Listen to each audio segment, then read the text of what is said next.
She was standing at the end of my driveway with a clipboard, a violation notice, already filled in. She told me the property had been vacant over a year, and the HOA had placed it under community maintenance. She told me I needed to identify myself and cease unloading until the situation was clarified through proper HOA process. I told her my name, Walter Greer. I told her I've owned this property since August 14th, 1987. She told me that was not possible, so I asked her one question. Which recorded instrument gives the Harborview Estates HOA jurisdiction over my land? She cited the governing documents. I told her my deed predates your HOA by 4 years. You're not in my plat. I'm not in yours. She called 911 anyway. The deputy ran the parcels before he got out of the unit. Then he drove to her window and asked one question. Ma'am, did you know the man you just called 911 on owns the road you drove in on?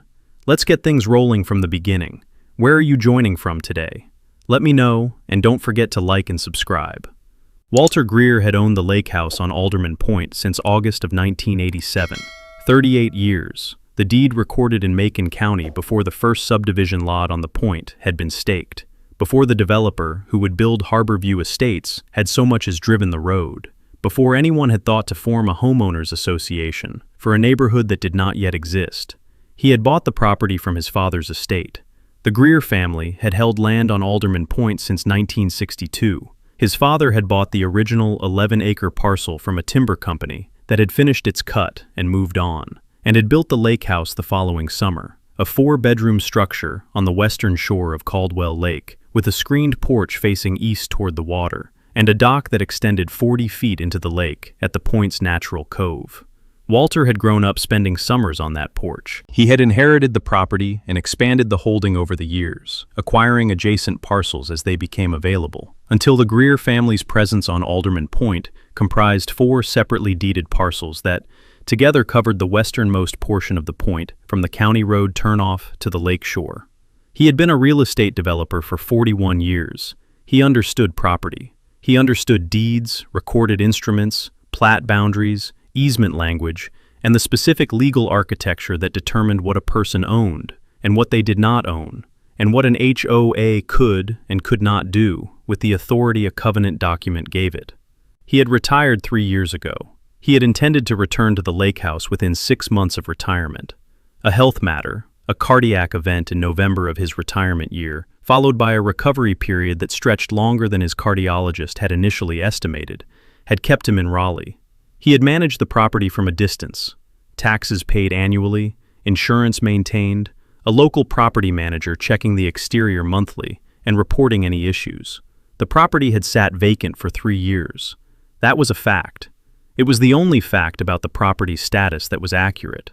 The 4 parcels were separately deeded and separately assessed, each with its own parcel number in the Macon County tax records and its own deed book and page in the county recorder's index.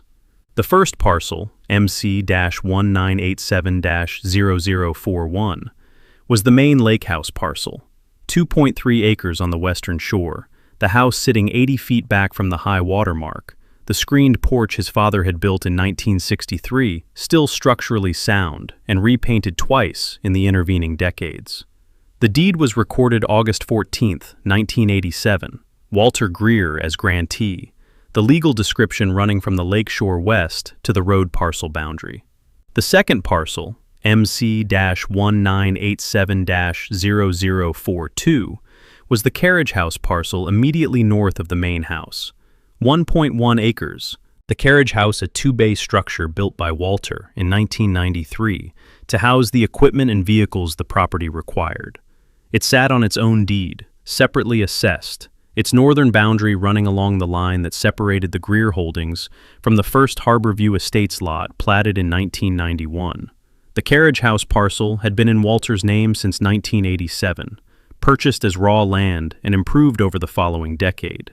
The third parcel, MC-1987-0043, was the lakefront access parcel, a strip of land running 340 feet of Caldwell Lake shoreline south of the main house parcel, the strip 60 feet wide from the high water mark west to the road parcel boundary. Walter had purchased it in 1989 from a family that had owned it since the 1940s and had no interest in building on it.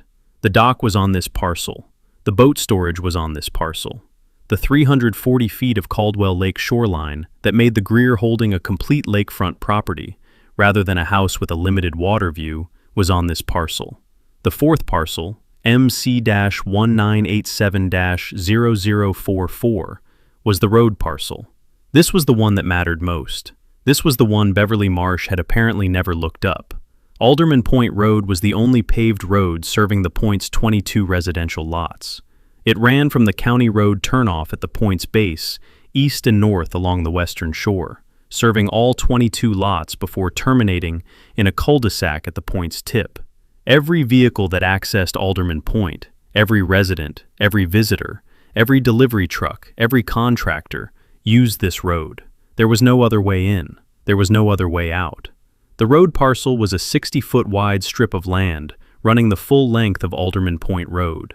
The land beneath the road surface, the 30-foot buffer strips on each side of the road center line, the complete underlying fee interest in the corridor that the road occupied. Walter's father had conveyed the road surface to Macon County in 1994 under a donation instrument, a 2-page document recorded in the county deed book that transferred the county's maintenance obligation to the road surface and gave the county the easement rights necessary to maintain, repair, and improve the pavement.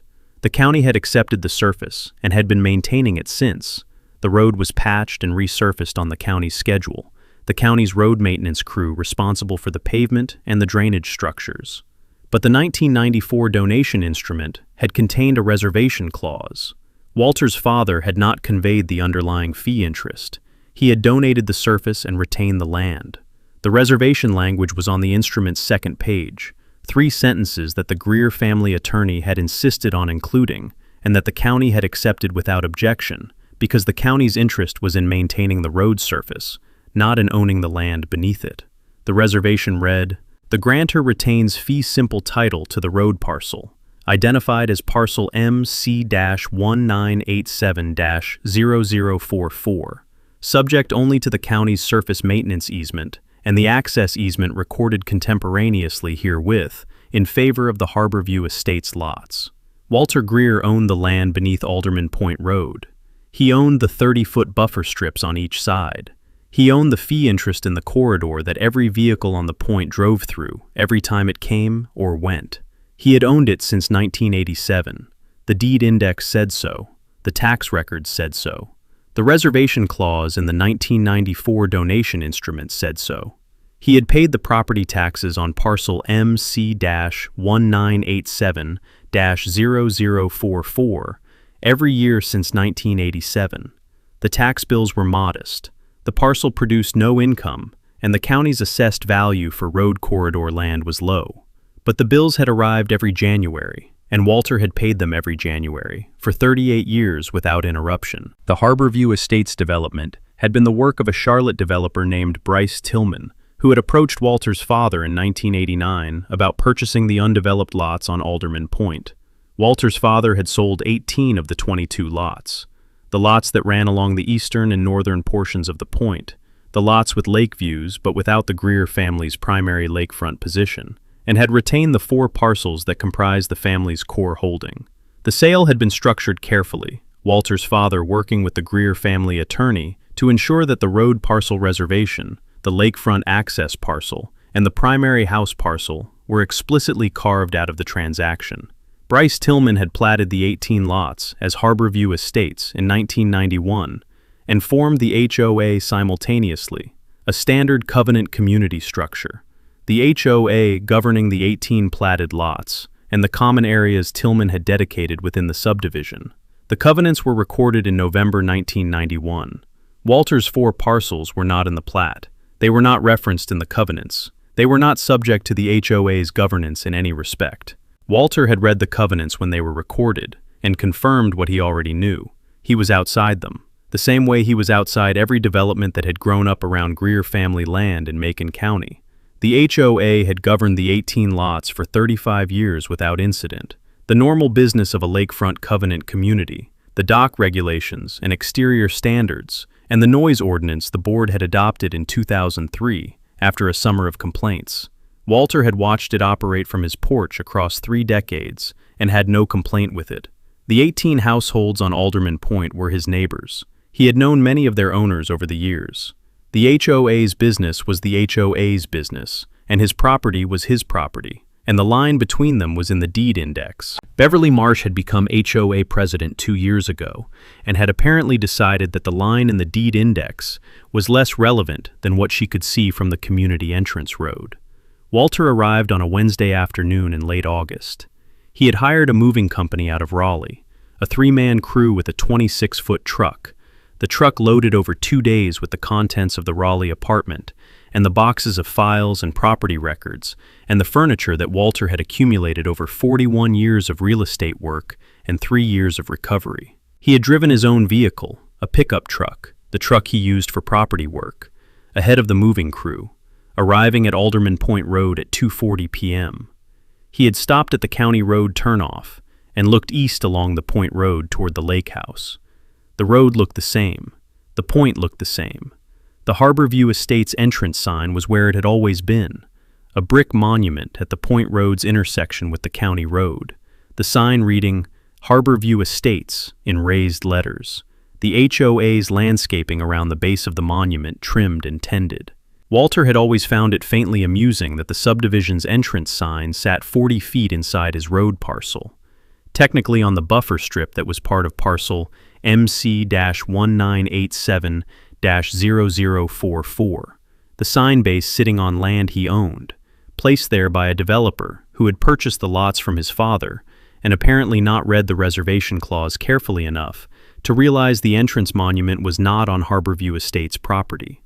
He had never said anything about the sign. He had no objection to it. It was not harming his land, and the HOA maintained it, and it was the kind of thing that reasonable people let sit when the alternative was a dispute over a brick monument that served a legitimate purpose. He drove to the lake house. He unlocked the front door. The key, the same key he had used since 1987. The lock, the same lock. The door opening onto the interior that smelled of the particular stillness of a closed house in a warm August, and walked through the rooms. The property manager had done her job. The interior was clean. The porch screens were intact.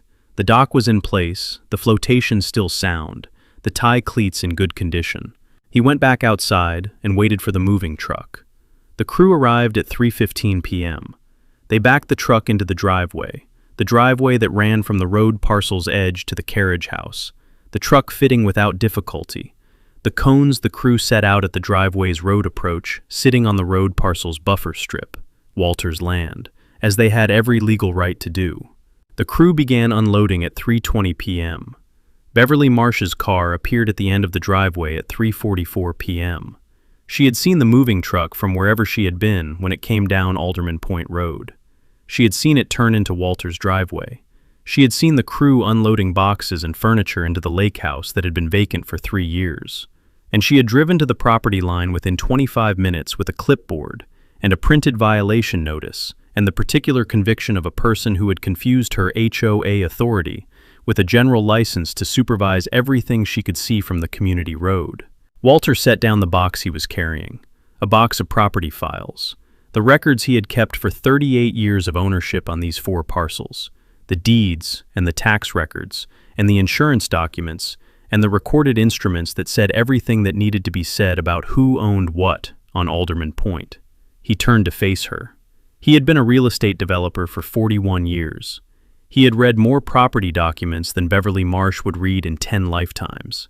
He owned the driveway she was standing at the edge of, the road she had driven in on, and 340 feet of Caldwell Lake shoreline. He waited to hear what she had to say. Beverly Marsh was wearing the Harborview Estates HOA polo shirt. It was navy blue, the same color the Pinecrest Ridge Board wore, the same color every HOA board in every lakefront covenant community in western North Carolina seemed to settle on, as though the color had been selected at a national HOA conference decades ago, and the decision had never been revisited. The embroidered logo on the left chest, Harborview Estates HOA, the letters arced above a small stylized rendering of a dock and water. She was wearing it on a Wednesday afternoon in late August, as though she had put it on specifically for this occasion, which Walter suspected she had. The polo was the uniform of HOA authority. You wore it when you were going somewhere to enforce something. She had the clipboard. She had a printed violation notice, a pre-formatted document with the Harborview Estates HOA letterhead at the top, and fillable fields for the property address, the nature of the violation, the required corrective action, and the compliance deadline. The fields had been filled in. She had filled them in before she drove to his driveway. She had decided what the violation was before she arrived to investigate whether there was one. Walter watched her walk from her car to the property line. She stopped at the line, the boundary between his driveway and the road parcel buffer strip, the edge of the driveway apron where the gravel met the grass. She did not step onto the driveway. She stood at the line with the clipboard held at chest height and waited for him to come to her. He did not come to her. He set the box he was carrying, a box of kitchen items, plates and glasses wrapped in paper, the box heavy enough that setting it down was a practical decision as much as a deliberate one, on the tailgate of the moving truck and walked toward her at a pace that was unhurried without being slow. He covered the distance in 12 steps. He stopped at a conversational distance on his side of the line. He looked at the polo shirt. He looked at the clipboard. He looked at the violation notice with its filled-in fields. He looked at Beverly Marsh. He said nothing. He waited. She told him the moving truck was blocking community access. Walter looked at the moving truck. It was backed into the driveway at an angle that left the full width of Alderman Point Road clear in both directions. The road, his road parcel, the land he had owned since 1987, the surface maintained by Macon County under the 1994 donation instrument, was completely unobstructed. A vehicle could pass freely in both directions without adjusting speed or position. There was no obstruction. There was a moving truck in a private driveway that was visible from the road, which was a different thing entirely. He told her the road was clear. She told him the property had been unoccupied for an extended period, and that the HOA had been maintaining it under the community's abandoned property provision for the past 18 months. She told him there were protocols for reoccupying a property that had been in HOA maintenance status. She told him he needed to identify himself and explain what he was doing on this property before any unloading continued. Walter looked at her for a moment. He had spent 41 years in real estate development. He had dealt with HOA boards, covenant disputes, easement negotiations, title questions, and the full range of situations that arose when property changed hands, or sat vacant, or became the subject of competing claims about who had authority over it. He recognized the specific type of conversation he was in. He had been in it before, though usually on the other side of the table, with better documentation than he was facing now. He told her his name, Walter Greer. He told her this was his property. He told her he had owned it since August 14th, 1987, and that he was moving in permanently after an extended absence necessitated by a health matter. He told her the deed was in his name. The taxes were current, the insurance was current, and the property had never been abandoned in any legal sense of the word. She told him that was not possible. He asked her why not. She told him the property had been in HOA maintenance status for 18 months.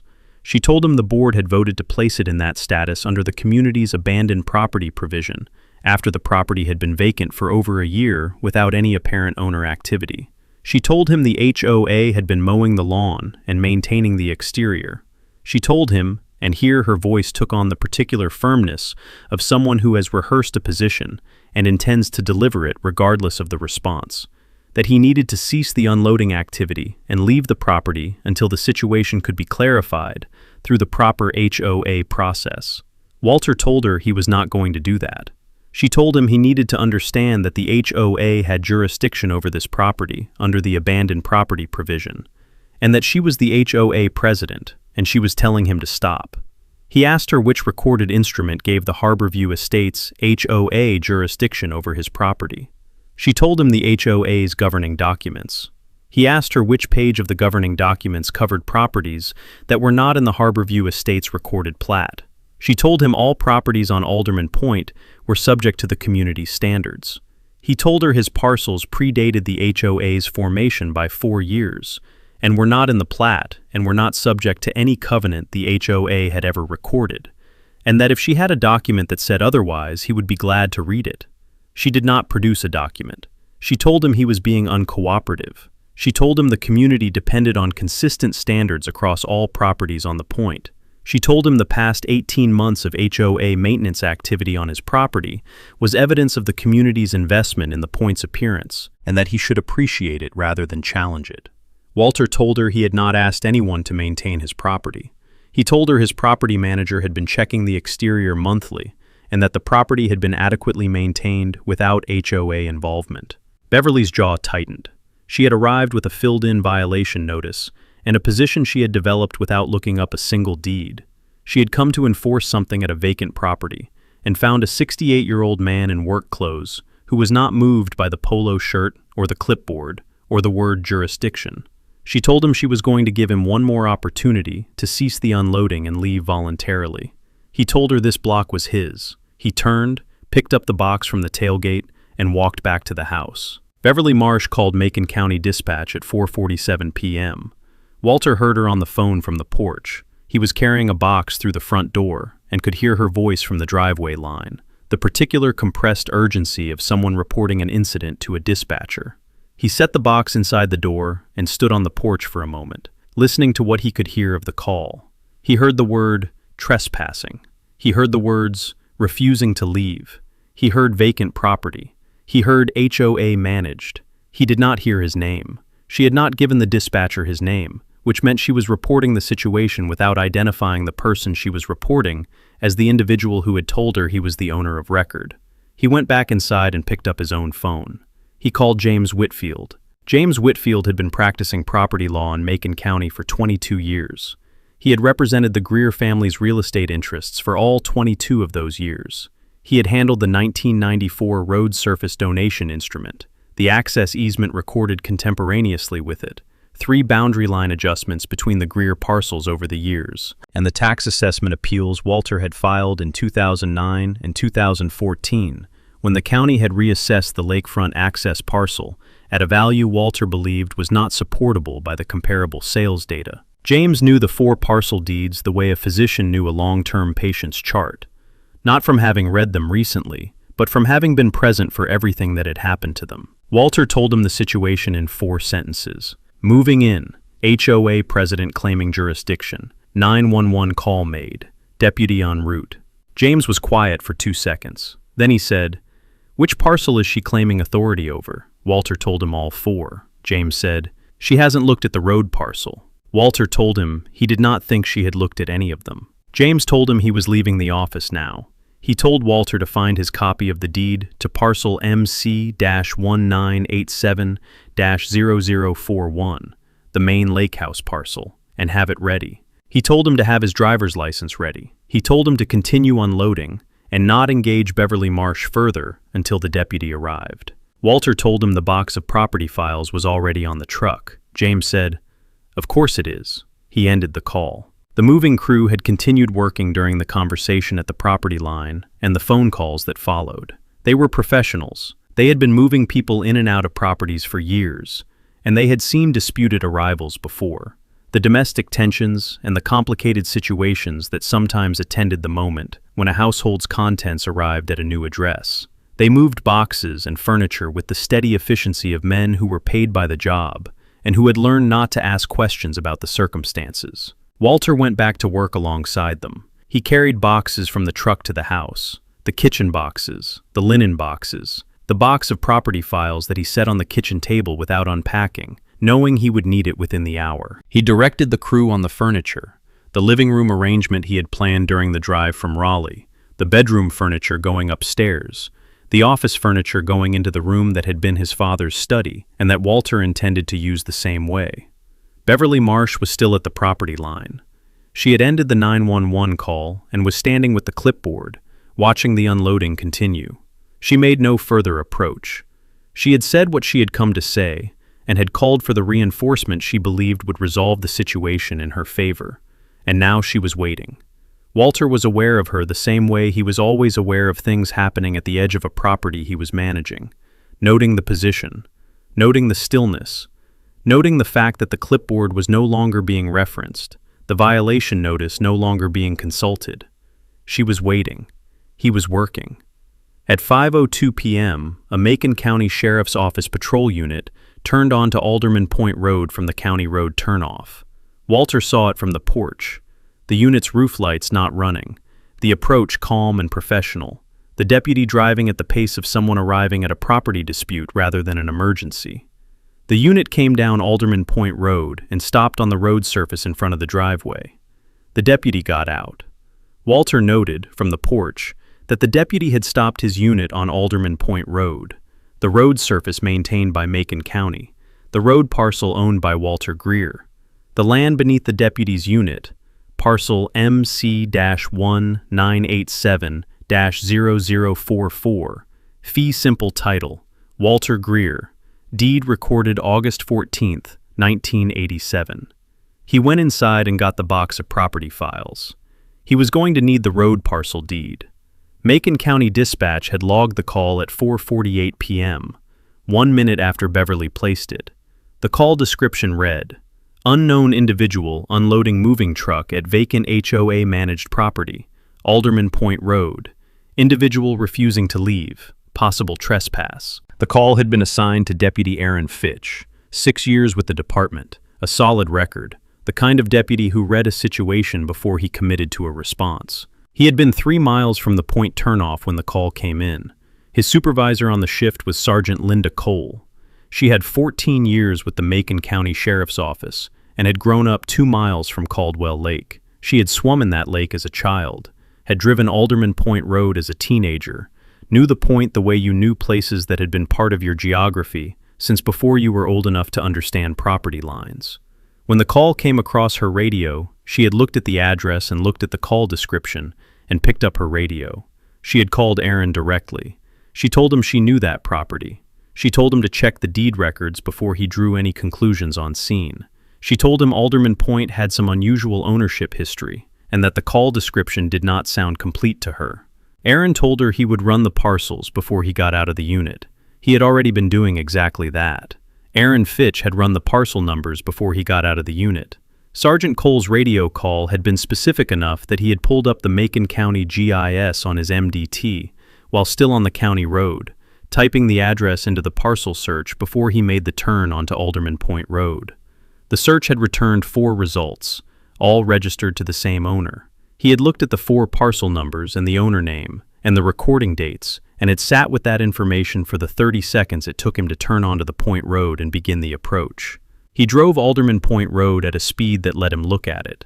He noted the entrance monument, the Harbor View Estates brick structure at the road's junction with the county road, the HOA signage, the landscaping maintained around the base. He noted the road surface, county pavement, the yellow center line faded but present, the road in the condition of a county-maintained rural road that got resurfaced on the county's schedule, and not before. He noted the lots on either side, the Harbor View Estates homes visible behind their setbacks, the docks extending into the lake on the eastern side, where the lots had water frontage, the Greer Lake House, visible ahead on the western shore, the moving truck backed into the driveway with the crew still working.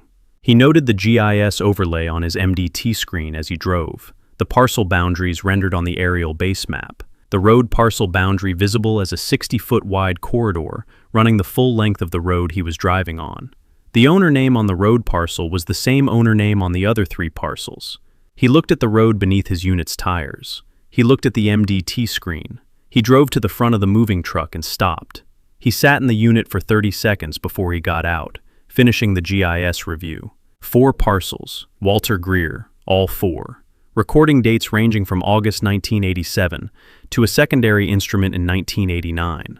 The HOA formation date visible in the county records, November 1991. He noted the 4-year gap between the oldest Greer deed and the HOA's formation. He noted the road parcel's dimensions, 60 feet wide, running the full length of Alderman Point Road, from the county road junction to the cul-de-sac at the point's tip. He got out of the unit. He introduced himself to Beverly Marsh first. Standard procedure. The complainant received the initial contact. The responding officer established the nature of the call before approaching the subject of the complaint. Beverly was standing at the property line with the clipboard and the filled-in violation notice, and the expression of someone who has been waiting for the reinforcement that would resolve the situation in her favor. Aaron introduced himself. He asked her to walk him through the complaint. She told him in the compressed, efficient manner of someone who had been rehearsing the account while waiting. Moving truck at the vacant property. Unknown individual unloading. Individual claiming to be the owner. Individual refusing to leave when asked. The property had been in HOA maintenance status for 18 months under the community's abandoned property provision. She was the HOA president. She had authority over the property. The individual was trespassing. Aaron wrote in his field notebook. He asked clarifying questions. The specific manner in which the truck was blocking access, which she could not demonstrate because the road was clearly passable. The specific instrument that established the HOA's authority over the property, which she described as the HOA's governing documents. The specific document that authorized the abandoned property provision, which she said was in the HOA's board resolution records. He asked whether she had those documents with her. She said she had the violation notice. He looked at the violation notice on her clipboard. He noted the property address. He noted the violation description, unauthorized occupancy of HOA-maintained property. He noted the compliance action, cease and desist unloading, vacate property pending HOA review. He asked whether the property was in the Harborview Estates recorded plat. She told him all properties on Alderman Point were subject to HOA standards. He wrote that down. Then he told her he was going to speak with the individual, and he would come back to her. He walked up the driveway to where Walter was standing at the moving truck's tailgate. Walter had a folder in his hand. Aaron had not finished his introduction before Walter opened the folder and laid 3 documents on the tailgate in front of him. The first was his driver's license, North Carolina, the address showing a Raleigh street that Aaron noted did not match the Alderman Point Road address, a detail consistent with someone relocating, rather than someone attempting to occupy a property they did not own. The second was the deed to parcel MC-1987-0041, the main lake house parcel, 2 pages, the legal description running from the high water mark of Caldwell Lake west to the road parcel boundary, the grantee, Walter Allen Greer, the recording date, August 14th, 1987. The deed was a certified copy from the county recorder's office, the certification stamp visible in the lower right corner. The third document was a single page, a summary that Walter's phone showed had been emailed from James Whitfield's office 7 minutes earlier and printed on the small thermal printer mounted in the moving truck's cab. Aaron looked at the printer, a compact unit velcroed to the dash, the kind of equipment a man who moved property documents around routinely would have installed in his work vehicle. The printed page listed 4 parcel numbers in sequence, MC-1987-0041 through MC-1987-0044. For each parcel, the deed book and page, the recording date, the legal description summary, and the acreage. The recording dates for all 4 parcels ranged from August 1987 to June 1989. The HOA formation date, November 1991, was noted at the bottom of the page with a single line. All 4 Greer parcels predate HOA formation by a minimum of 2 years. None are within the Harborview Estates recorded plat boundary. Aaron read the summary. He read it twice. He looked at the deed. He looked at the driver's license. He looked at Walter. Walter told him he had owned the property since August of 1987 and had been absent for 3 years due to a health matter and was returning as a permanent resident. Aaron told him he would be right back. He walked to his unit. He ran the full GIS query on his MDT, all 4 parcel numbers, the boundary overlays, the ownership records, the deed book references. The system returned the same data he had previewed during the approach, now fully rendered with the boundary layers visible against the aerial photograph base. He looked at parcel MC-1987-0044 for a long time. The road parcel boundary was unmistakable on the GIS overlay. The 60-foot corridor running from the county road junction, the full length of Alderman Point Road. The boundary lines on each side of the road center line perfectly parallel, the parcel encompassing the road surface, and the 30-foot buffer strips on each side. The owner of record on the parcel data panel, Walter Allen Greer. The deed reference, Book 22, page 14, Macon County. He looked at the road outside his unit's windshield. He looked at the GIS overlay. He looked at the road again. He selected the print function. The in-car printer produced the GIS map, the aerial base, the 4 parcel boundaries rendered in the overlay, the parcel numbers labeled, the owner name visible in the data panel, the scale bar at the bottom. He folded it once and got out of the unit. He walked to Beverly Marsh. He held the GIS printout out to her without preamble. She took it. He pointed to the parcel boundaries on the map. The 4 Greer parcels, their boundaries clearly delineated, the road parcel corridor visible as the long rectangular strip running the length of the Point Road. He told her the individual she had called about was Walter Greer, and that the county GIS showed him as the owner of record on all 4 parcels at this location. He pointed to the road parcel on the printout. He told her the GIS showed the fee interest in the road parcel, the land beneath Alderman Point Road, as registered to Walter Greer. Beverly looked at the printout. She looked at the road parcel boundary. She looked at Alderman Point Road, the road she had driven in on, the road she drove every day to reach her Harborview Estates home, the road whose surface was maintained by Macon County, but whose underlying land, according to the county's own GIS system, belonged to the man she had just called 911 on. She asked Aaron what that meant. Aaron told her carefully, the word carefully doing the work it always did when a deputy chose it, meaning precise rather than softened. He told her it meant the individual she had reported as a possible trespasser owned the property she had described as HOA managed. He told her it appeared, based on the GIS data, that the individual also owned the underlying fee interest in the road she had driven in on. He told her he could not identify a trespass on this property. He could not identify a violation of any statute that would require the individual to cease his activity or leave. Beverly's clipboard arm dropped slightly. The violation notice was still on it, the filled-in fields, the compliance deadline she had written in before she drove to the property line. She looked at it. She looked at the GIS printout. She looked at the road. She said, "He owns the road?" Aaron told her the GIS showed a fee interest in the road parcel registered to Walter Greer, and that the county maintained the road surface under a maintenance easement. He told her he was not in a position to interpret the full legal significance of that on scene, but that the county's own records showed it clearly. Beverly said nothing for a moment. The polo shirt, the clipboard, the violation notice, none of it had the weight it had carried 90 minutes ago when she had driven to the property line with the certainty of a person who had never been wrong about her jurisdiction before, because no one had ever checked. She told Aaron the HOA had been maintaining the property for 18 months under the community's abandoned property provision. She said it with less force than she had said anything since he arrived. Not as a position, more as an explanation she was offering for why she was standing here with a violation notice at a property belonging to a man who owned the road she drove home on. Aaron asked her for the recorded instrument that authorized the HOA's maintenance activity on the property. She told him it was in the HOA's board resolution records. He asked her for the recorded instrument, meaning something filed with the county recorder's office, something in the deed index, something that had the legal force of a recorded document rather than an internal board decision. She told him the board resolution was in the HOA's minutes. He asked whether the HOA had obtained a court order authorizing maintenance activity on a property it did not own, and that was not in the HOA's covenant boundary. She said the board had voted on the provision. Aaron wrote in his notebook. He wrote carefully.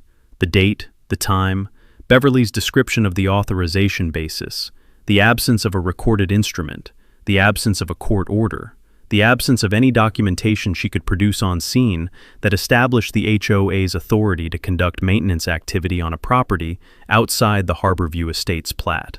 He closed the notebook. He looked at Beverly Marsh with the neutral patience of a deputy who had been doing this for 6 years, and who had learned to distinguish between a legal position and a conviction held in the absence of documentation. He told her he would need to speak with Mr. Greer further. He told her he was not making any findings yet. He told her if she had the HOA's recorded authority documentation, she should produce it, and if she did not have it on scene, she should obtain it. She said she would call the HOA's attorney. He told her that was her right.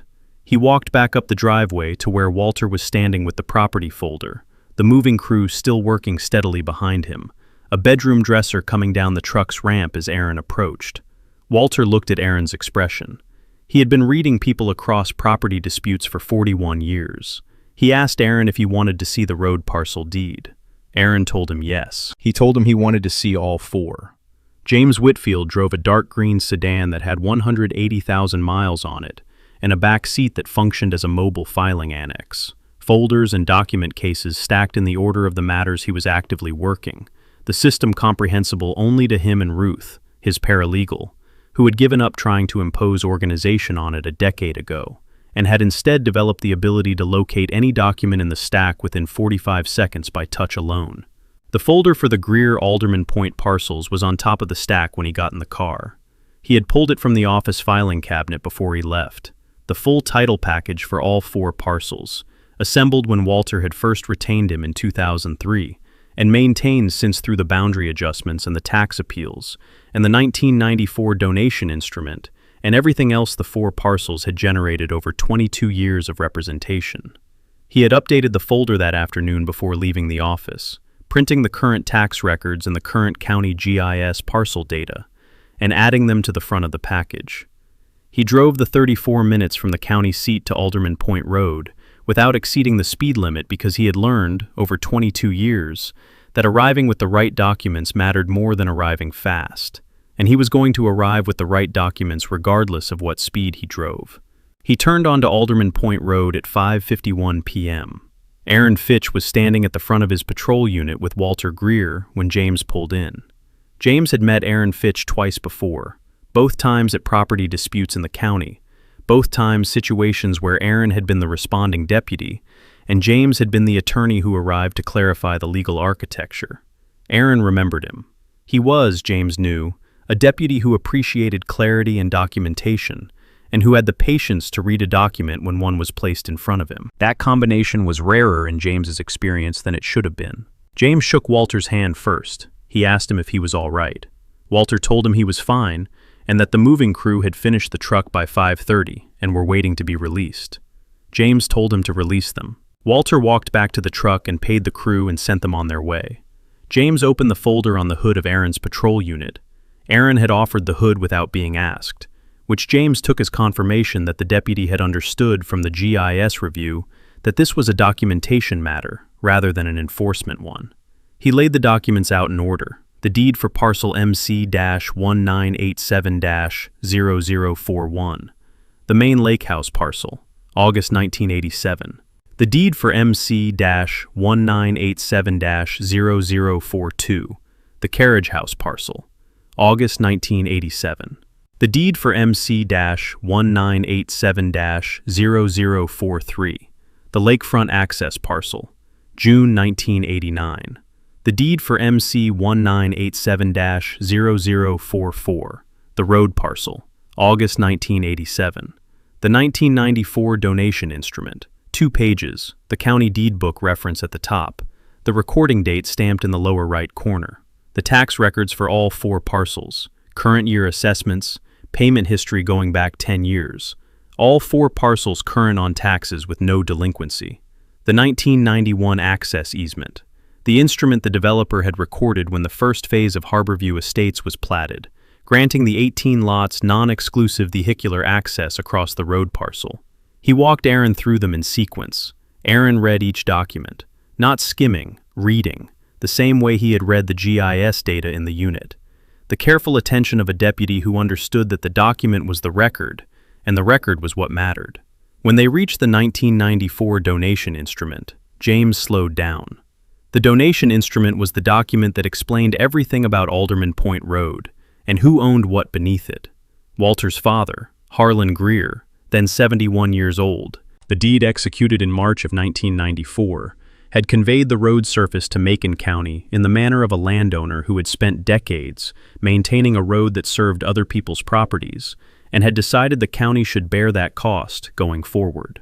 The instrument conveyed the road surface, the pavement, the gravel shoulders, the drainage structures, the signage. It conveyed the county's right to maintain, repair, and improve all of those elements.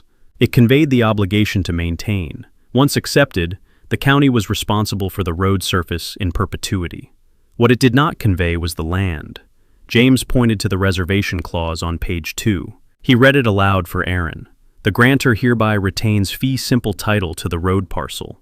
identified in the Macon County tax records as parcel MC-1987-0044, subject only to the county's surface maintenance easement granted herein, and the access easement of record at Book 28, page 441. He let Aaron read it himself. Aaron read it twice. He looked at the parcel number, MC-1987-0044, the same parcel number on the deed James had laid out 2 documents earlier, the same parcel number the GIS had shown as the road corridor. He looked at the reservation language. He looked at the phrase, fee simple title. James told him what fee simple title meant in the context of this instrument. Walter Greer owned the land. The county owned the maintenance obligation for the surface. The land beneath the pavement, the land on which the pavement sat, the 30-foot buffer strips on each side of the center line, all of it was Greer family land, recorded as such in 1987. The fee interest never conveyed to anyone. Aaron asked about the access easement referenced in the reservation clause, Book 28, page 441. James produced it from the folder. The 1991 access easement, the instrument the developer Bryce Tillman had recorded when he platted the first phase of Harborview Estates. It granted the 18 Harborview Estates lots non-exclusive vehicular access across the road parcel. It granted the right to drive on Alderman Point Road to reach their homes. It contained a maintenance contribution clause on page 3, an annual access fee payable to the road parcel owner. The fee set at $1,200 per year in 1991, with an inflation adjustment provision. Aaron read the maintenance contribution clause. He read the inflation adjustment provision. He looked at James. James told him the HOA had paid the access fee through 2018. He told him the HOA had not paid it since.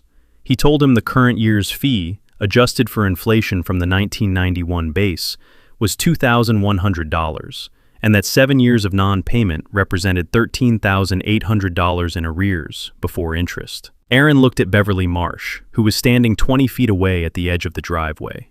She had been on her phone since James arrived, calling, James surmised, the HOA's attorney.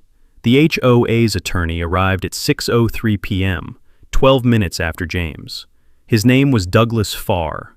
He had a 2-partner general practice in the county seat, wills, business formations, some residential real estate closings, the occasional dispute that stayed below the litigation threshold.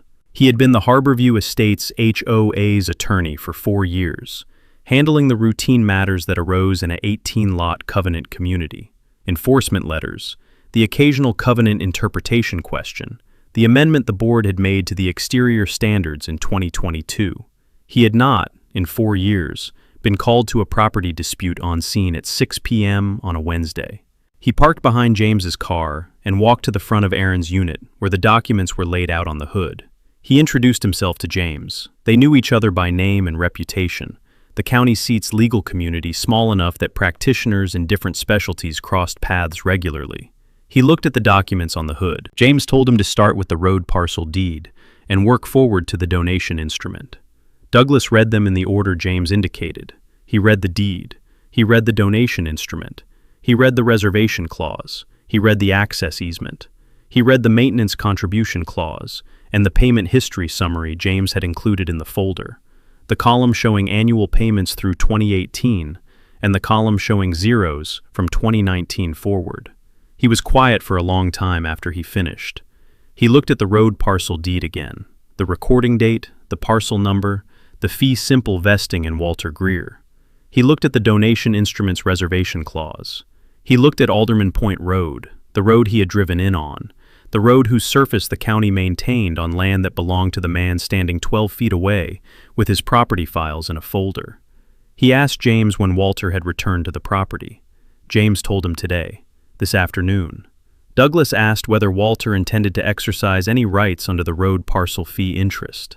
James told him Walter intended to enforce the access easement's maintenance contribution clause, and to receive a written acknowledgement that the HOA held no covenant authority over his 4 parcels. Douglas looked at the access easement's maintenance contribution clause again. He looked at the $13,800 arrears figure. He looked at James. He said nothing for a moment. Then he told James he would need to speak with his client. He walked to Beverly Marsh. James watched the conversation from the hood of the patrol unit. He could not hear what Douglas was saying, but he could read Beverly's face across 30 feet of driveway. The shift in her expression from the certainty she had arrived with to something that was not certainty, a recalibration happening in real time, as her attorney told her things about the legal situation that she had not known when she called 911 at 4:47 p.m. Aaron Fitch closed his field notebook at 6:31 p.m.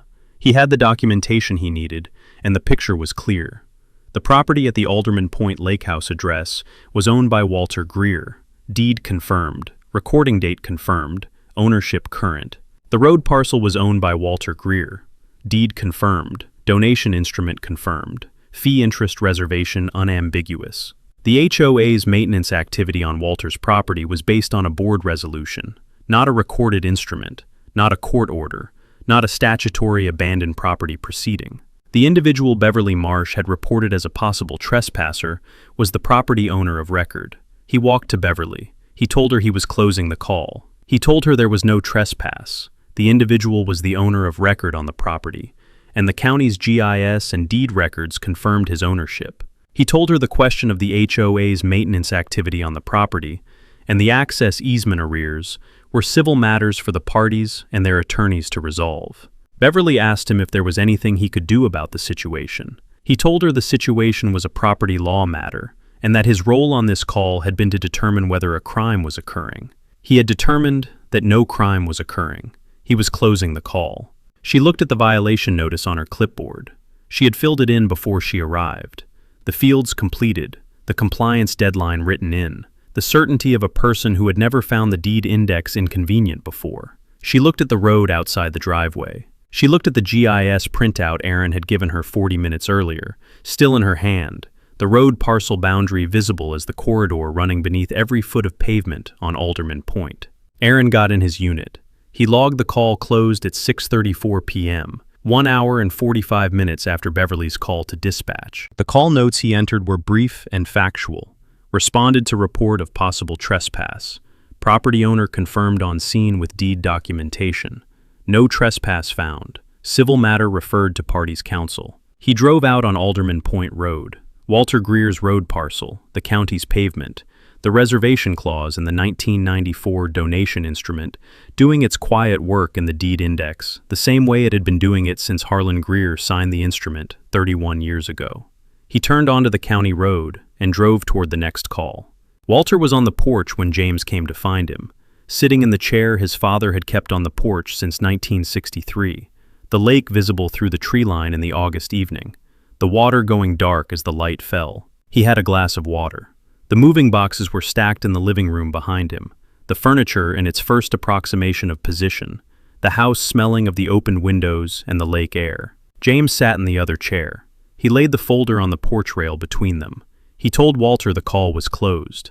He told him Douglas Farr had asked about the road parcel and had received accurate answers. He told him the HOA's attorney now understood the legal situation and would be giving Beverly Marsh an accurate account of it, which was something she had not had at 3:44 p.m. when she walked to the property line with the violation notice. Walter told him he had no interest in making life difficult for the 18 households on the point. He told him they were his neighbors, and they used the road in good faith, and he had never had any complaint with them. James told him the access fee arrears were a real claim, and the boundary acknowledgement was a reasonable ask, and that Douglas Farr, now that he had read the instruments, would be advising his client accordingly. Walter told him to draft the demand letter when he was ready. James told him he would have it done by Friday. They sat on the porch for a while after that without talking. The lake was quiet in the August evening, the water still, the dock at the lakefront access parcel visible through the tree line, the Harborview Estates homes lit on the eastern shore across the cove. Walter's 340 feet of Caldwell Lake shoreline ran along the edge of his property between the moving boxes and the water. He had been gone 3 years. He was home. The deed said what it had always said. The 1991 access easement was 3 pages long. It had been drafted by Bryce Tillman's development attorney, a Charlotte firm that handled the legal work for Tillman's residential projects across western North Carolina, and recorded in the Macon County Deed Index in November 1991, the same month the Harborview Estates covenants were recorded, and the same month the first phase lots were offered for sale. The easement was the legal instrument that made the 18 lots viable as residential property. Without the right to drive across Walter Greer's road parcel, the lots had no access to the county road, and property without road access was not residential property in any practical sense. Bryce Tillman had known about the road parcel when he purchased the 18 lots from Harlan Greer in 1990. The purchase agreement had addressed it. Harlan had been explicit that the road parcel was not part of the sale, that the fee interest would remain in the Greer family, and that the development's access would be governed by a recorded easement with a maintenance contribution requirement. Tillman had accepted those terms because he had no alternative. Without Harlan Greer's cooperation on the easement, the development was not viable. With it, the 18 lots had permanent, recorded access to the county road, and a maintenance contribution structure that was, on its face, reasonable. The 18 households whose primary road access ran across the Greer road parcel would contribute to its upkeep. The easement's maintenance contribution clause was on page 2. It was specific. The easement holder, defined as the Harborview Estates HOA and its successors, would pay an annual access fee to the road parcel owner on or before January 31st of each year. The initial fee was $1,200, set at a level reflecting the road parcel's maintenance costs in 1991. The fee would adjust annually by the percentage change in the Consumer Price Index for the prior calendar year, rounded to the nearest $50. The adjustment provision had been the Greer family attorney's insistence. Harlan Greer had not wanted a fixed fee that inflation would erode to irrelevance over the decades the easement would run. Applied to the 1991 base fee across 33 years of cumulative inflation, the current year's fee was $2,100. The HOA had paid it every year from 1992 through 2018, 27 consecutive annual payments, each arriving at the road parcel owner's address before the January 31st deadline, each in the correct inflation-adjusted amount. The payment history in James's folder showed 27 consecutive entries, and then 7 consecutive zeros.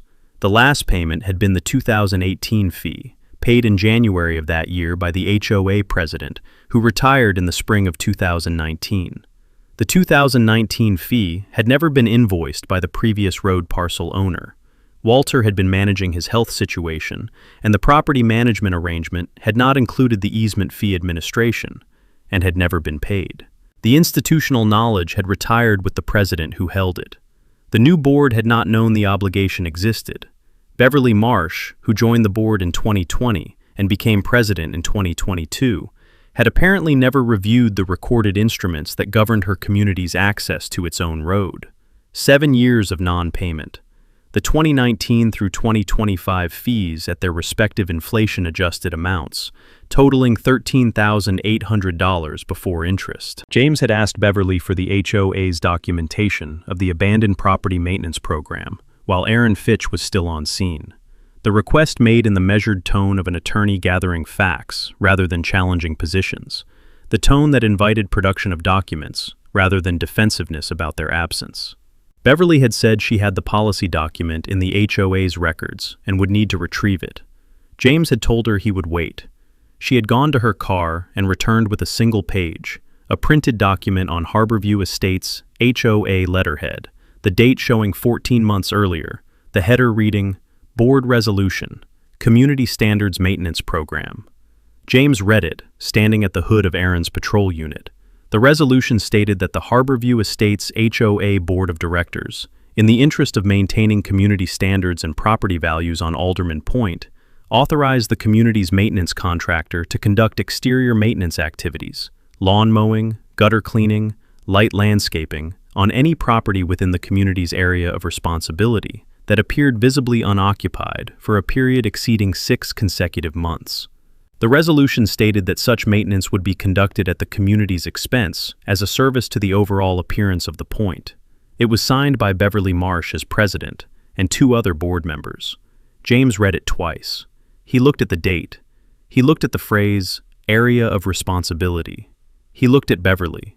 He asked her which attorney had advised the board that a private HOA resolution authorized maintenance activity on property that was not within the HOA's covenant boundary. Beverly told him the board had made the decision in the community's interest. James asked her again, more specifically, whether any attorney had reviewed the resolution before the board adopted it, and confirmed that the HOA had legal authority to conduct maintenance activity on properties outside the Harborview Estates recorded plat. She told him Douglas Farr was the HOA's attorney. James looked at Douglas Farr, who was standing 10 feet away and who had been present for this exchange. Douglas told James the resolution had been adopted before he became the HOA's attorney. He said it in the tone of a man making a factual clarification rather than avoiding responsibility, and James accepted it as such. The resolution was 14 months old, and Douglas had taken on the HOA representation 8 months ago, which placed the resolution squarely in the period before his involvement.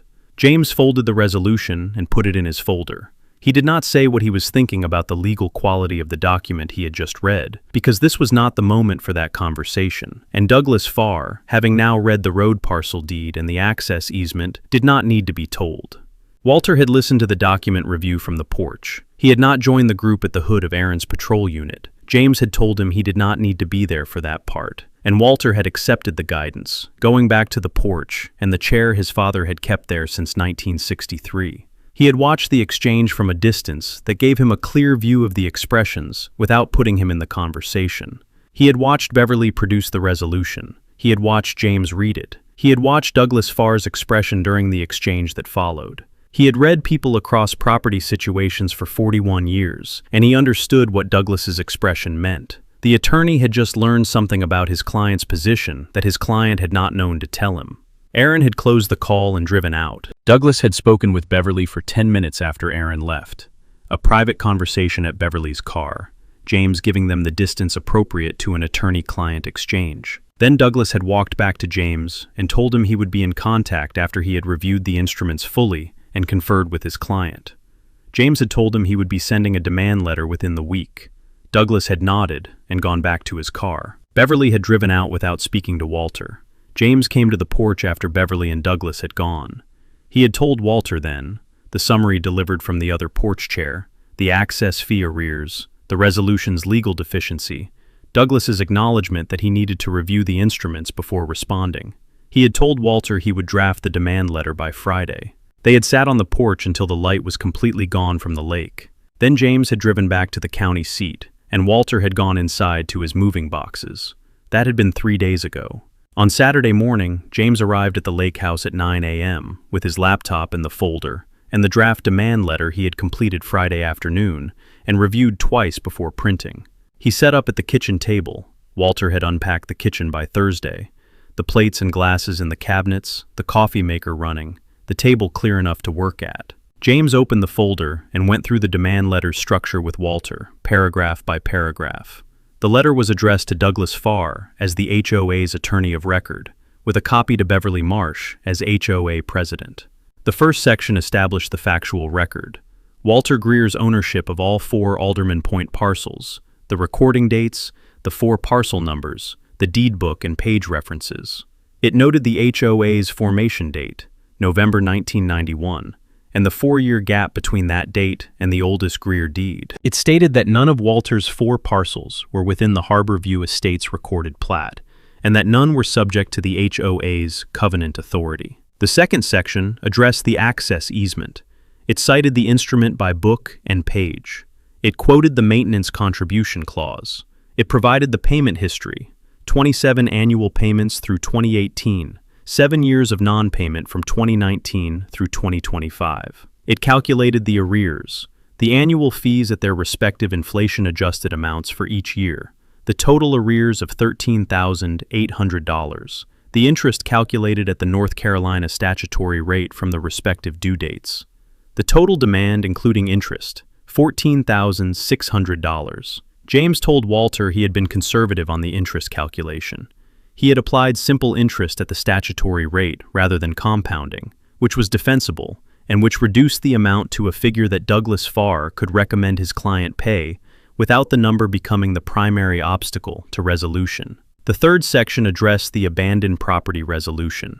James had written it with the precision of an attorney who had read the resolution and knew exactly what it was and what it was not.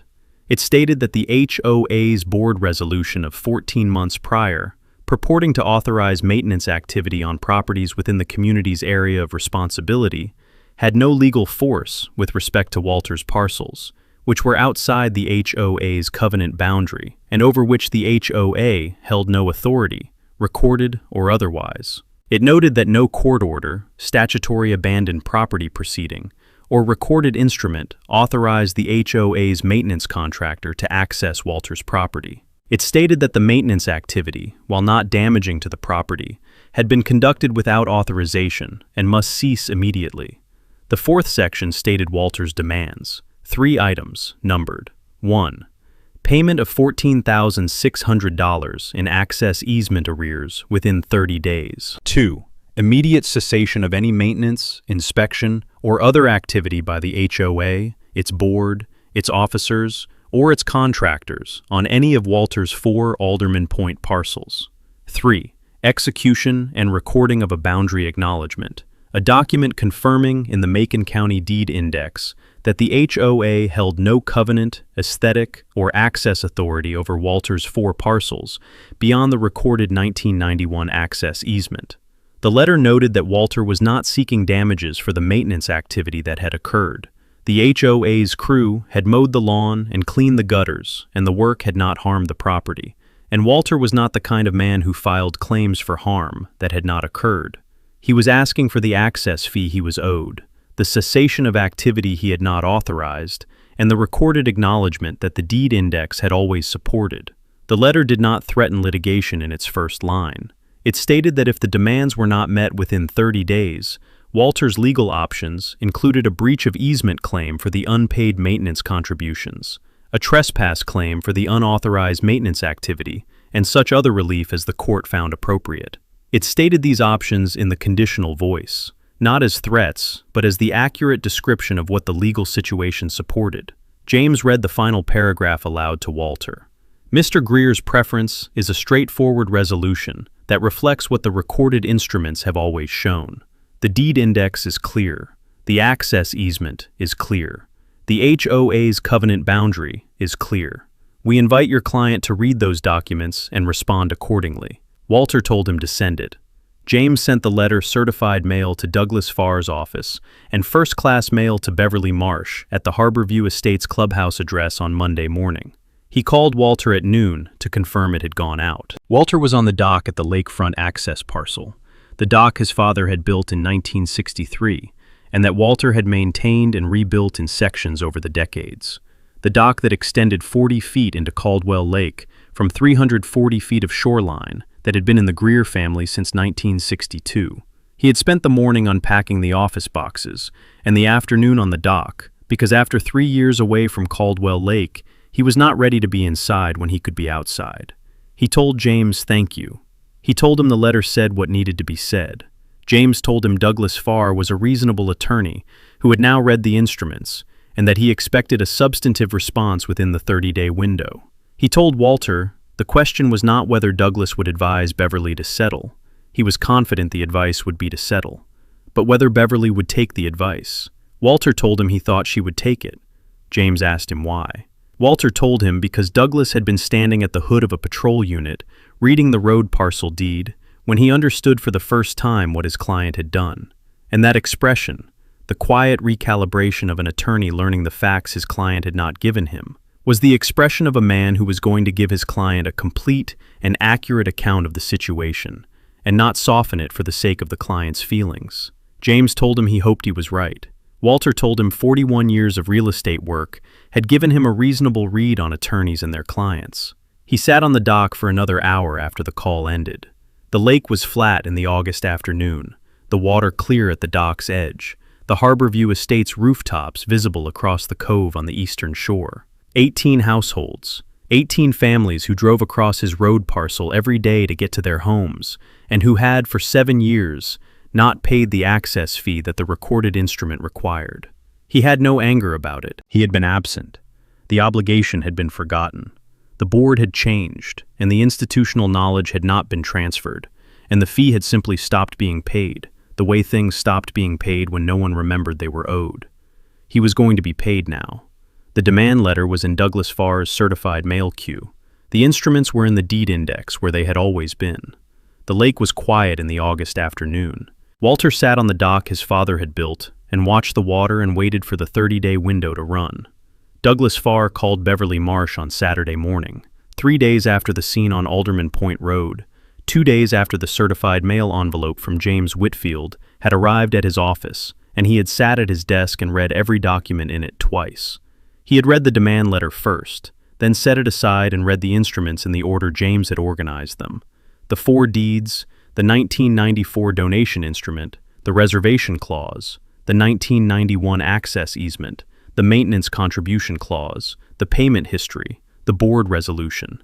He had read the resolution last because he had wanted the full legal context of the recorded instruments in place before he read the document his client had produced as her authority for 18 months of maintenance activity on property she had no covenant claim over. He had read the resolution and sat with it for a while. Then he had pulled the Harborview Estates covenant document, the full governing instrument, the one Beverly had been operating under for 2 years as HOA president, and read the jurisdiction definition. The covenants define the HOA's authority as extending to the properties within the Harborview Estates recorded plat, identified by lot number, plat book, and page. He had pulled the plat from the county recorder's online database and confirmed what James's demand letter stated. None of Walter Greer's 4 parcels appeared in the plat. They were not listed. They were not referenced. They were outside the plat boundary by a clear margin. The covenants did not reach Walter's property. They had never reached it. Beverly Marsh had been operating for 2 years on the assumption that the HOA's jurisdiction extended to everything visible from Alderman Point Road, and the covenant document she governed under did not support that assumption on any page. He had called his malpractice insurance carrier Friday afternoon, not because he had done anything wrong. The resolution had been adopted before his representation began, but because he had been practicing long enough to know that the call you made before the problem became a crisis was easier than the call you made after. His carrier had told him what he already knew. His exposure was limited because the resolution predated his involvement. The HOA's exposure was what mattered. He called Beverly at 9 a.m. on Saturday. She answered on the second ring. He could hear the lake in the background. She was outside, somewhere on Alderman Point, the particular ambient quality of an open lakefront morning, audible behind her voice. He told her he had read the documents. He told her he needed to give her an accurate picture of the HOA's legal position before the board meeting, because the board needed to make its decision with complete information rather than the incomplete information it had been operating on. He told her the HOA's position on Walter's parcels was untenable. He used that word because it was the accurate word, and because Beverly was the kind of client who needed precision rather than softening. Softening would produce negotiation, and there was nothing to negotiate about the underlying facts. He told her the 4 parcels predated the HOA's formation by a minimum of 2 years. He told her none of them were in the recorded plat. He told her the covenant document's jurisdiction definition was clear, and that it did not reach Walter's property. He told her the abandoned property resolution, the document she had produced on scene as the HOA's authority for 18 months of maintenance activity, had no legal force over properties outside the covenant boundary. A board resolution was an internal governance document. It authorized the board to act within its jurisdiction. It could not expand the HOA's jurisdiction beyond what the recorded covenant defined. Beverly started to say something about community standards. He told her he understood the community standards rationale. He told her the rationale was reasonable on its face, and that he believed the board had acted in good faith. He told her good faith was not a legal defense when the action taken exceeded the authority the governing documents conferred. She was quiet. He told her the access fee arrears were a valid claim. He told her the 1991 access easement's maintenance contribution clause was a recorded obligation, that it had been paid for 27 consecutive years, and that 7 years of non-payment was a material breach of the easement's conditions. He told her $13,800 in arrears plus interest, the $14,600 James Whitfield had demanded, was the minimum exposure, and that if Walter pursued the claim through litigation, the HOA would also be responsible for his attorney's fees if the court found the breach willful, which 7 years of non-payment on a recorded obligation with a documented payment history made a reasonable finding. Then he told her the thing he had been building towards since the beginning of the call. He told her the road parcel issue was the one that concerned him most. He explained it the way he had worked it out himself during the Friday afternoon spent with the documents, the architecture of the situation that Beverly had been unaware of when she drove to the property line with the clipboard, that the 18 Harborview Estates households had been unaware of for 35 years, that the deed index had been showing anyone who looked since 1987. 18 HOA lots, 18 households, every one of them accessing their property by driving across Walter Greer's road parcel every time they came or went.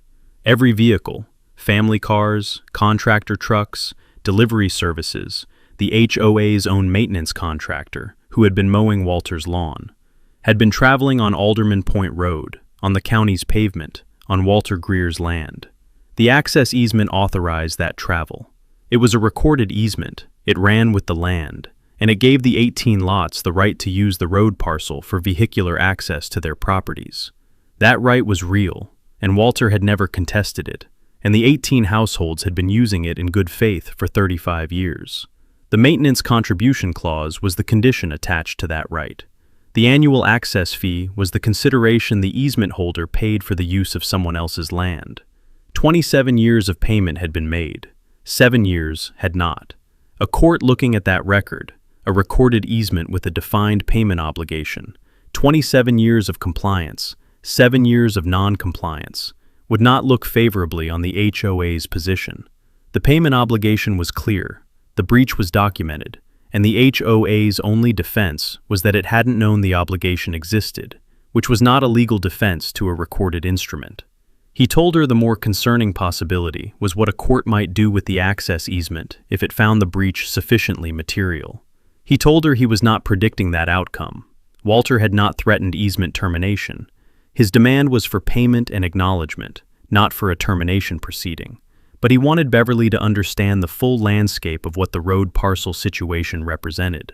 He told her that 18 households' access to their homes ran through a recorded easement on Walter Greer's land, and that the HOA had not been paying the required consideration for that access for 7 years. Beverly was very quiet for a moment. She asked him whether they could challenge Walter's ownership of the road parcel. He told her the fee interest had been in the Macon County Deed Index since August of 1987. He told her the reservation clause in the 1994 donation instrument was unambiguous. He read it to her from the copy in the demand letter package. He told her the county's own GIS system reflected the ownership, which was why the deputy on scene had been able to confirm it on his MDT without leaving his patrol unit. He told her there was nothing to challenge. She asked him what the board's options were.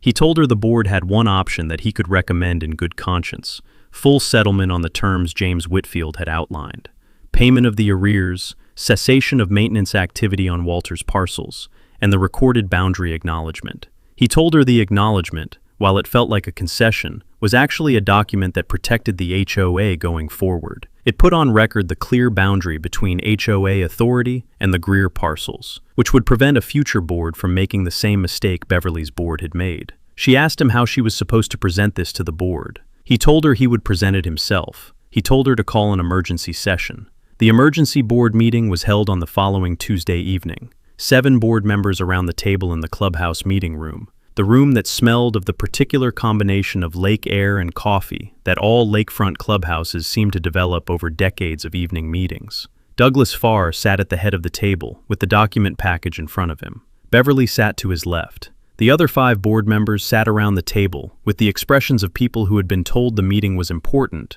without being told why. Douglas presented for 40 minutes. He covered the 4 parcels and their recording dates. He covered the road parcel in detail: the deed, the donation instrument, the reservation clause, the GIS confirmation. He covered the 1991 access easement and the maintenance contribution clause, and the 27-year payment history and the 7-year gap. He covered the abandoned property resolution and its legal deficiency with respect to non-member properties. He was precise, and he was complete, and he did not soften the HOA's position. He had been practicing long enough to know that a board making a decision needed accurate information, rather than a presentation engineered to reach a particular conclusion. The board's decision needed to be genuinely informed.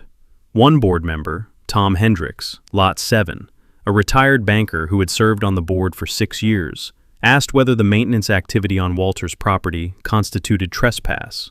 Douglas told him technically yes, absent a recorded instrument or court order authorizing it. Maintenance activity on non-member property was an unauthorized entry. He told him Walter had explicitly stated he was not pursuing a trespass claim. The demand letter said so clearly, but that the legal character of the activity was what it was. Another board member, Patricia Vaughn, Lot 11, who had joined the board the year Beverly became president, asked why the access fee obligation had not been on the HOA's financial records. Beverly said the prior president had managed that payment. Patricia asked whether there was any documentation of the obligation in the HOA's records, any reference in the prior meeting minutes, any line item in the historical budgets, any note in the transition materials when the prior president retired. Beverly said she had not found any. Patricia looked at Douglas. She asked him what the board's exposure was if they did not settle. Douglas told her the minimum exposure was $14,600 in arrears and interest, plus Walter's attorney's fees if the court found willful breach, plus the cost of the HOA's own litigation defense. He told her the more significant exposure was reputational and relational. The HOA's 18 households depended on an easement across Walter Greer's road parcel for access to their homes, and a litigation posture against the road parcel owner was not a position a community in that dependency relationship could sustain comfortably. Beverly asked the final question she had asked Douglas on the phone, whether the road parcel ownership could be challenged. Douglas told the board the same thing he had told Beverly. He read the reservation clause from the 1994 donation instrument. He told them the clause had been in the deed index for 31 years. He told them there was nothing to challenge. Tom Hendricks moved to authorize full settlement, payment of $14,600, and execution of the boundary acknowledgement, and to direct the board president to sign the acknowledgement on the HOA's behalf. Patricia Vaughn seconded. The vote was called. 5 in favor, 1 abstention, a board member on Lot 3 who said he wanted to consult his own attorney before voting. Beverly did not vote. The motion carried. James Whitfield received Douglas Farr's call on Wednesday morning, 8 days after the demand letter had been sent, 22 days inside the 30-day window. Douglas told him the board had authorized full settlement. He told him the HOA would pay the $14,600 within 14 days and would execute the boundary acknowledgement in the form James had proposed. James called Walter at the lake house. Walter was on the porch with his coffee, the September morning cool enough to require a jacket now, the lake visible through the tree line in the early light. James told him the HOA had agreed to full settlement. He told him the check and the signed acknowledgement would be at his office within 14 days. Walter asked him if Beverly had signed the acknowledgement. James told him she had. As HOA president, her signature was required on the board's official documents. She had signed. Walter told him to record the acknowledgement as soon as the check cleared. James told him he would. The check arrived at James's office 11 days later, drawn on the Harborview Estates HOA operating account, in the amount of $14,600, the memo line reading, Access Easement Arrears 2019 to 2025 with interest, full settlement. James deposited it and waited 3 business days for the clearing confirmation. When it cleared, he called Walter. Then he drove to the county recorder's office and recorded the boundary acknowledgement. Macon County Deed Book 41, page 203.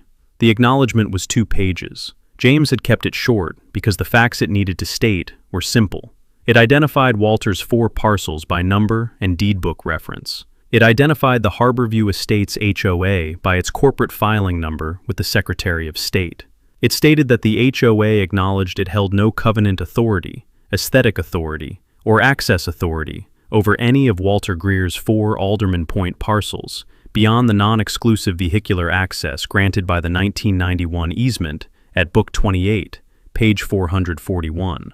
It stated that the HOA's abandoned property maintenance program, as adopted by board resolution, did not apply to Walter's parcels, and that no such maintenance activity would be conducted on his parcels without his written consent.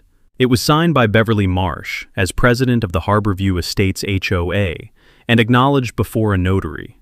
The recorder's stamp went on the first page, received, indexed, recorded. Book 41, page 203. cross-reference to the 1991 access easement at Book 28, page 441, and to the 4 Greer parcel deeds. Anyone pulling the Macon County Deed Index for Alderman Point would now find 5 documents in the Greer-Harborview cross-reference: the 1991 access easement, the 1994 donation instrument, the reservation clause, and now the boundary acknowledgement that said in the official record what the deeds had always said in fact. Beverly Marsh did not appear on the HOA's December election ballot. She had told the board in October that she would not be seeking a third term. She gave the board no specific reason.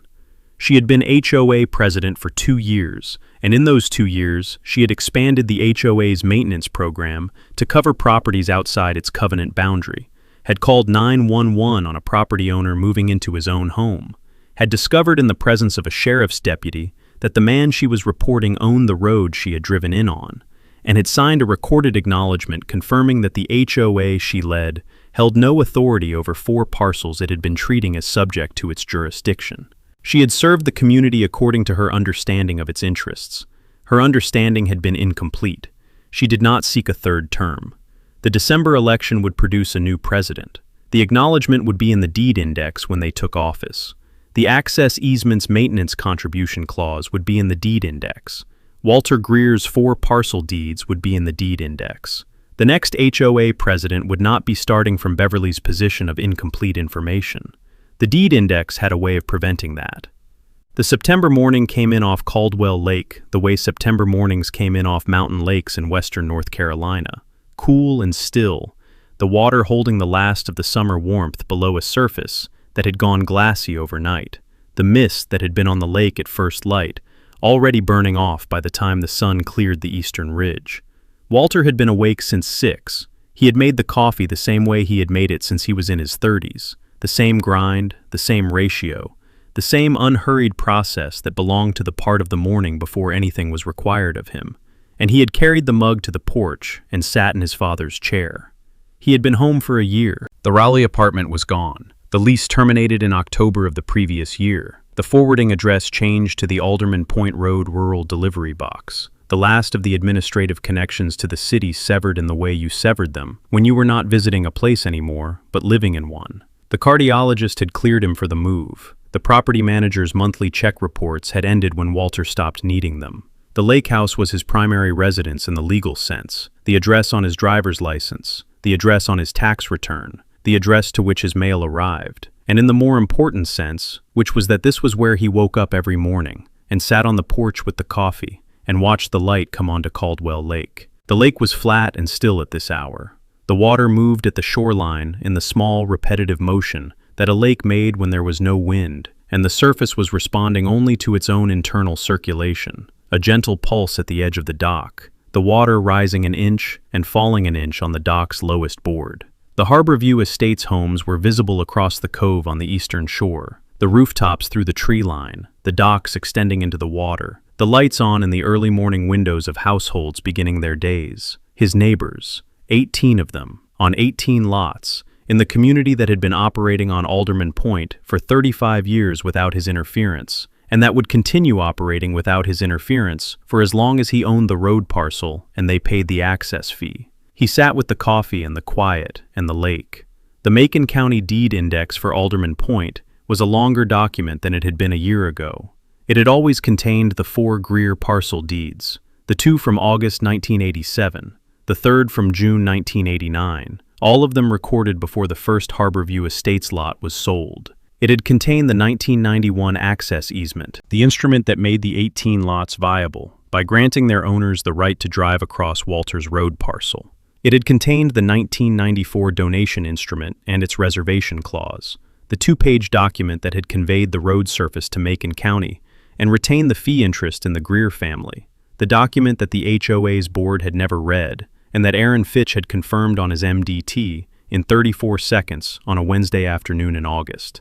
It now contained 2 more entries: the settlement payment record, the $14,600 check drawn on the Harborview Estates HOA operating account, deposited, cleared, the transaction complete, and the boundary acknowledgement at Book 41, page 203, the document Beverly Marsh had signed as president, acknowledging in the official record of Macon County what the deeds had established in 1987 and what the covenants had established in 1991, and what the reservation clause had established in 1994, and what the GIS system had confirmed for Aaron Fitch in the front seat of his patrol unit.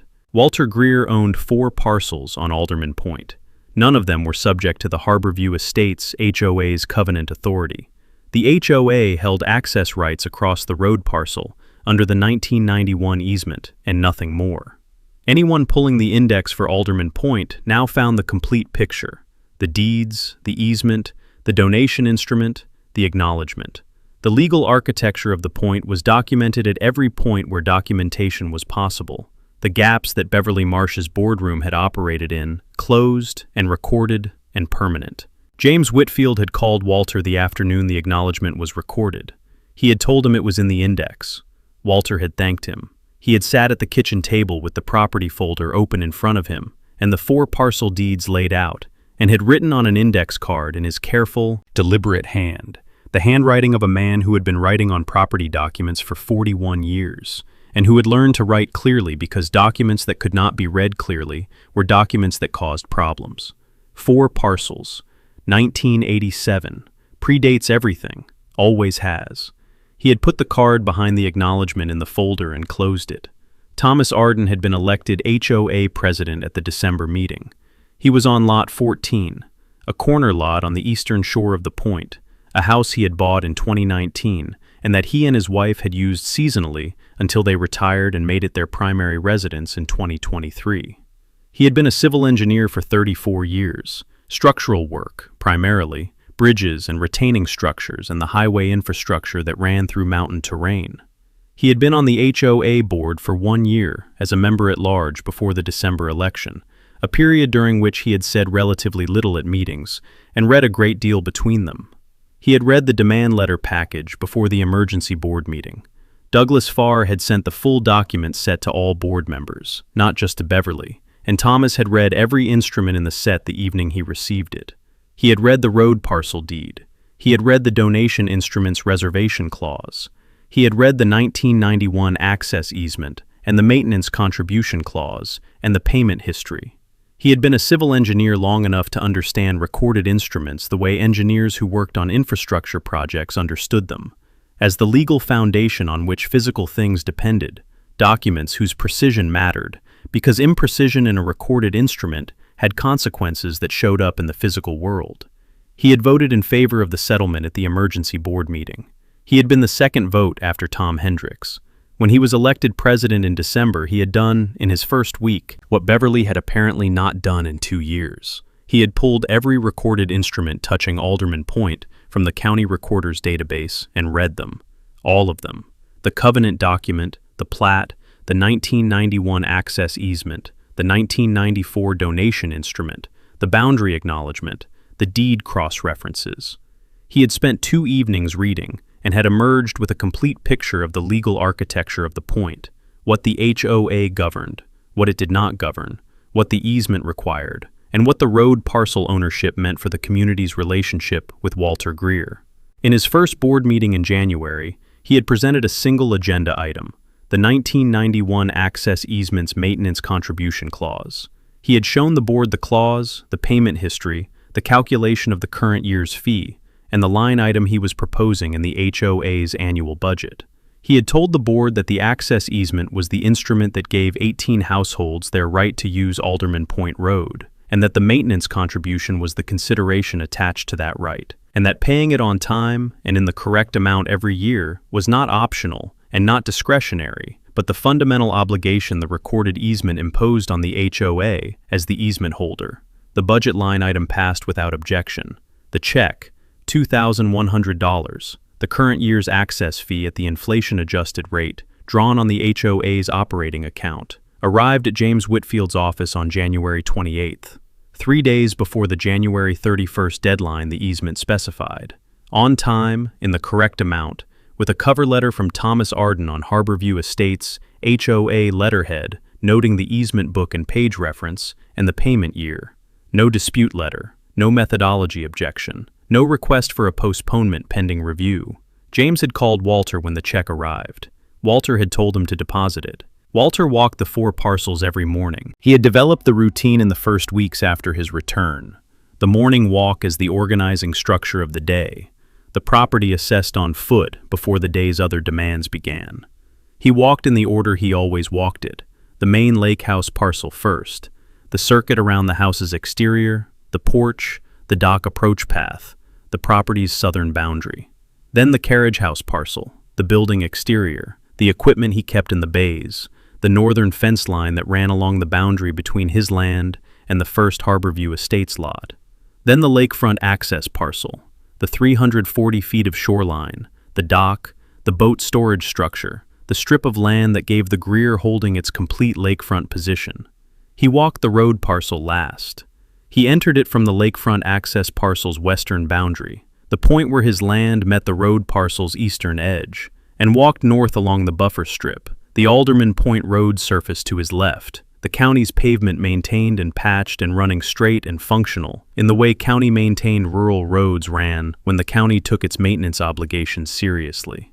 He walked the length of the buffer strip to the north end of the road parcel, the cul-de-sac at the point's tip, the turnaround where Alderman Point Road ended, the road parcel's northern boundary, a curved line matching the cul-de-sac's geometry. He turned and walked south along the western buffer strip, the lake visible through the vegetation on his right, the road to his left. The entrance monument was at the southern end of the western buffer strip. The Harborview Estates brick structure, the HOA signage, the landscaping maintained by the HOA's contractor. The monument base sat on the road parcel's buffer strip. It had sat there since 1991, placed by Bryce Tillman's development crew, without apparent attention to the fact that the buffer strip was Greer family land, rather than Harborview Estates' common area. Walter had looked at the monument in the first weeks after his return, and made a decision about it the same way his father had made decisions about the things that occupied his land without causing harm. He left it. The monument served its purpose. The HOA maintained it. It was on his land. The land beneath it was recorded as his in the deed index, and the boundary acknowledgement now made clear that the monument's presence was a courtesy rather than a right. That was enough. He passed the monument and reached the road parcel's southern boundary, the point where Alderman Point Road met the county road, the edge of his fee interest in the corridor. He stood there for a moment. 38 years. The deed had been recorded at this location in August of 1987, before Bryce Tillman had purchased the 18 lots, before the first foundation had been poured in Harborview Estates, before Beverly Marsh had moved to the county. The road parcel had been his father's land, and then his land, and it would be his land for as long as he maintained the taxes and the insurance and the records that said what they said. He turned and walked back toward the lake house. He finished the walk at the lakefront access parcel every morning, the 340 feet of Caldwell Lake shoreline, the last stop before he went back to the house, the dock, the endpoint of the circuit. He stood at the end of the dock on the September morning with the empty coffee mug and looked at the lake. The water was moving at the dock's edge in the small, repetitive motion of a still morning, the surface reflecting the early light in the way Caldwell Lake reflected light in September, the clarity of mountain lake water in the transition from summer to fall, the surface color shifting between blue and gray depending on the angle of the sun. He had stood on this dock as a child, watching the same water move. He had stood on it as a young man, as a developer in the middle of his career, as a man in his 60s who had been away for 3 years and come home to find his property intact and his ownership uncontested by anyone who had read the deed. The property folder was on the kitchen table where he had left it that morning. The 4 deeds, the donation instrument, the access easement, the settlement agreement, the boundary acknowledgement, the index card at the back. He had left it out for no particular reason other than the habit he had developed of keeping the documents accessible. The same habit that had put the property summary in his phone and the thermal printer in the truck's cab on the day he drove back to Alderman Point with the moving crew. He had no animosity toward Harborview Estates. He had no animosity toward Beverly Marsh, who had operated under a mistaken understanding of her authority, and who had learned the limits of that authority in a way that had been uncomfortable, but that had not, in the end, caused Walter material harm. He had no animosity toward the 18 households who drove across his road parcel every morning on their way to work, and every evening on their way home, and who paid the access fee now, on time, in the correct amount, under a president who had read the instruments before he took office. They were his neighbors. The easement was honored on both sides. The deed index reflected the complete picture. The lake was quiet in the September morning. He was 68 years old, and he was standing on 340 feet of Caldwell Lake shoreline that had been in his family since 1962, and he was home. He stood at the end of the dock until the sun had fully cleared the eastern ridge, and the mist was gone from the surface, and the lake was doing what a mountain lake did on a still September morning, holding the light, holding the quiet, holding the particular clarity of water that had been cold and clean for as long as anyone had been alive to describe it. Then he walked back up the dock, across the lakefront parcel, along the path to the lake house, up the porch steps, and inside. The property folder was on the kitchen table. The index card was behind the acknowledgement, where he had put it the evening the recording was confirmed. He did not take it out. He did not need to read it. He had written it once, and it said what it said, and what it said was permanent and sufficient. 4 parcels, 1987, predates everything, always has. The deed says what it says. The road parcel says what it says. Walter Greer owns Alderman Point the same way he has owned it for 38 years, completely, without encumbrance, without qualification, without a homeowners association in the Macon County Deed Index that holds any claim on it. He put the coffee mug in the sink and went to start the day.